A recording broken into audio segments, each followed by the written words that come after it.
Another noon game, the last noon game we're talking about is number 19 Ole Miss at Arkansas.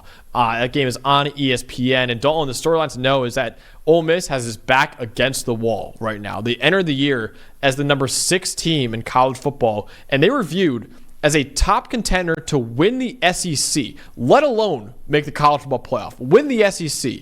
But a couple months into the year now, the Rebels are 6-2, and they got to win out to make the college football playoff. So next week's game against Georgia that we'll probably be previewing as long as they get through this game against Arkansas. We'll probably preview it anyways, honestly. But next week's Georgia, that's the ultimate test for Ole Miss. But you cannot overlook this road game against Arkansas because the Razorbacks, I almost put them in my top 25. They've probably been like number 26 or 27 in my top 25. So they're a very good team. And they beat number 7 Tennessee at home just a few weeks ago. So this is not a game for Ole Miss to overlook. I know you got the big one next week against Georgia. You have to win that one. But you cannot overlook this game against Arkansas because they're a very dangerous team. Yeah, no, they're a good football team, and they can if they get into the way that they want to play and they don't turn the ball over. If Taylor Green doesn't turn the ball over, they can beat almost anybody. I think in the country. I think they proved that against Tennessee. They play a physical, grinding style of football that might just play to their advantage here against Ole Miss. Absolutely. So Dawn, you have the Ole Miss offense in this game. What should we be looking out for when the Rebels have the ball? So we've talked a lot about Ole Miss offense lately and the fact that they have struggled to create explosive plays and in turn have struggled to manufacture offense because they're so based on, their success is so based on creating explosives that at times Jackson Dart hasn't been able to manufacture the short game. They've been struggling to run the ball. And I think they did a better job at the skill spots last week against Oklahoma, but you certainly have a lot of chances against an Oklahoma team who struggles to score, right? I think Dart, it was as good as he looked in a while. Without Trey Harris, I thought their offense, not that you don't want to have Trey Harris in there. They certainly hope he's in there this week, but Dart did a better job throwing to the sticks and moving the ball. But the consistent theme here, beyond that, has been the struggle of an offensive line that I think we kind of thought might have been their biggest weakness coming into the season. Once they've gotten into SEC play here, they've had a rough go of it against the physicality week in and week out of SEC opponents. I mean, you look at some of these numbers of their offensive line since week 5, all right, the last 4 games for Ole Miss, the last 5 weeks.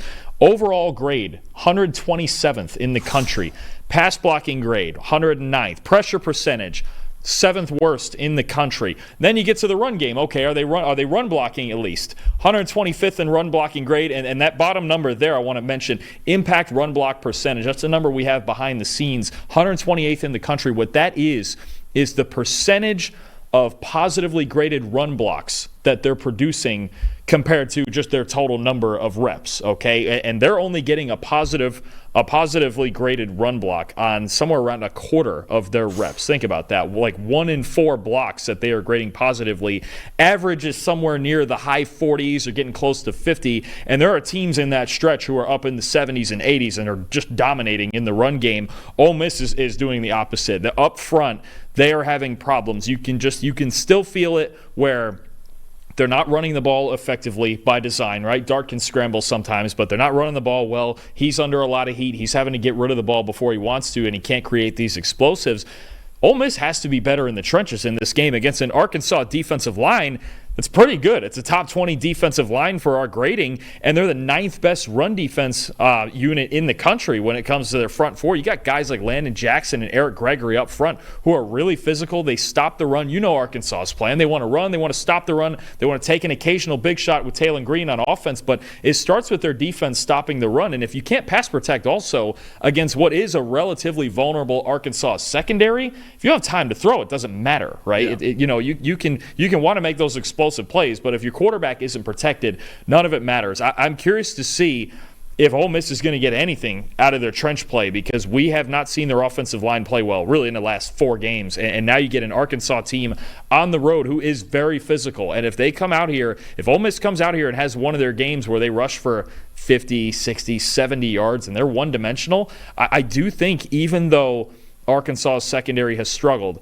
it's going to be a problem because they have the type of defense that they can play 2 safeties back. They can play cover 2. They can play in quarters especially, and they can just allow their front 7 to work without extra help in the run game. If that happens and you have Jackson Dart throwing into too high coverages from long down and distance situations, I think Ole Miss runs into another problem this week, because for 4 weeks now of SEC play, we have seen them not play particularly good offense like we thought they would coming into the year. No, and listen, when we did our preview for Ole Miss, and I'll admit, we were very high on them. I think we had Ole Miss even higher than the AP poll. We had them like 4th in our preseason ranking. But we did a biggest strength for the team, every team, and a biggest weakness. Our biggest weakness was the offensive line, and that's coming to fruition right now. So your matchup to watch is about the trenches. My matchup to watch is about the trenches, because Ole Miss's front seven has been dominant this year. In fact, I would say, Dolan, they have the best front seven in college football this year. So their defensive line and linebackers as a unit has a 92.6 grade, 92.6 front seven grade. That's the highest in the nation right now. Ole Miss as a team leads the nation in run defense grade at 96.7. They lead the nation in tackling grade at 90.5, and they're 5th in pass rushing grade at 84.2. They are 2nd in yards per carry allowed at 3.3, and they're 6th in pressure rate at 40%. They've got dudes in that front seven. Chris Paul Jr., Walter Nolan, they were named to our midseason All-American team. They got a lot more guys than that as well they got to watch out for. Jared Ivey, Princely Von Mielen, J.J. Pegues, your guy as well. Dudes at D-tackle, at edge defender, and at linebacker. That is important for this game because Arkansas loves to just establish their offense around their rushing attack. Jaquindon Jackson, he's 8th among all running backs in the country with a 90.1 rushing grade. Taylon Green is 4th among Power 4 quarterbacks with 511 rushing yards. Green, I will also say, has been excellent under pressure this year. He is 6th in the nation with a 77.1 grade under pressure. So even if Ole Miss gets him under pressure, you got to bring him down as well, because he's a very, very dangerous runner, and he's also very, very good on the run, throwing on the run as well. So you got to bring him down. It's not just getting pressure on him. There's some quarterbacks like Malik Murphy just talked about, just get pressure on him. Taylon Green is not one of them. You got to bring him down. You got to really just hit him, honestly. I will say, though, Dolan, another thing to keep an eye on, though, Jaquindon Jackson is currently doubtful for this game because he missed last week against Mississippi State after re-aggravating an ankle injury. So that could be a big loss for Arkansas if he is indeed out for this game. But I will say his backup, Braylon Russell, has been impressive in limited action this year. He's averaging 7 yards per carry on 43 attempts. Even if Jaquindon Jackson is out for this game, they're still going to want to build it around the run game. So Ole Miss, who has the highest run defense grade in the country by a lot, their 96.7 is a very, very high grade, that they still really need to perform as a front seven. Because if not, Arkansas could have opportunities with some deep shots in that Ole Miss secondary. Like, it's kind of the same thing as Ole Miss on offense, where it's, okay, Arkansas secondary has some issues.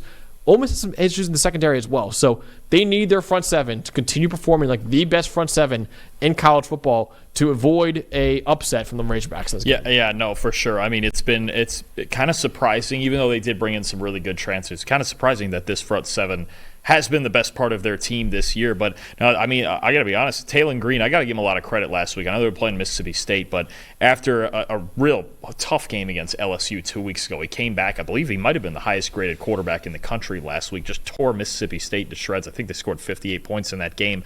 Taylon's been fun this year. Actually, he's been better than I thought. He's been explosive. He's big. He can run the ball. He had multiple 70-yard touchdown runs when he was at Boise State last year.